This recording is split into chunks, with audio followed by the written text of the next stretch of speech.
அபானமலையின் உச்சியிலே சேர்கிறதை யோசிப்போமாக. அவ்விடத்தில் நின்று கொடிய பாவிகளின் கையால் தாம் பலியாக போகிற தளத்தை நோக்கி பார்க்கிறார்.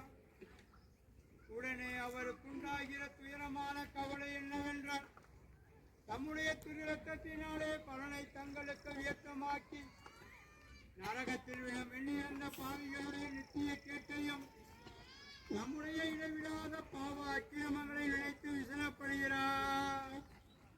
அவர் இன்னும் அனுபவிக்கப் போகிற சகல நிர்பந்தங்களை விட அந்த துயரமான நினைவு அவருடைய இரக்கமுள்ள இருதயத்தை கட்டிப்படுத்தி வாதிக்கிறது. அதை பார்த்து அவருடைய திரு ஆத்மம் புத்த சாகரத்தில் அமிழ்த்தினதினாலே அவர் பலனற்ற தயங்கி கலைத்து பூங்காவனத்திலே மரண அவஸ்தைப்பட்டது போல இங்கேயும் மயந்து தரையில் துப்புர விடுகிறார்.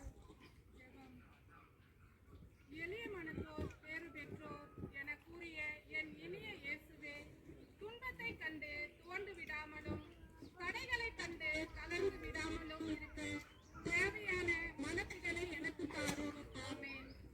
விண்ணுலகில் இருக்கின்ற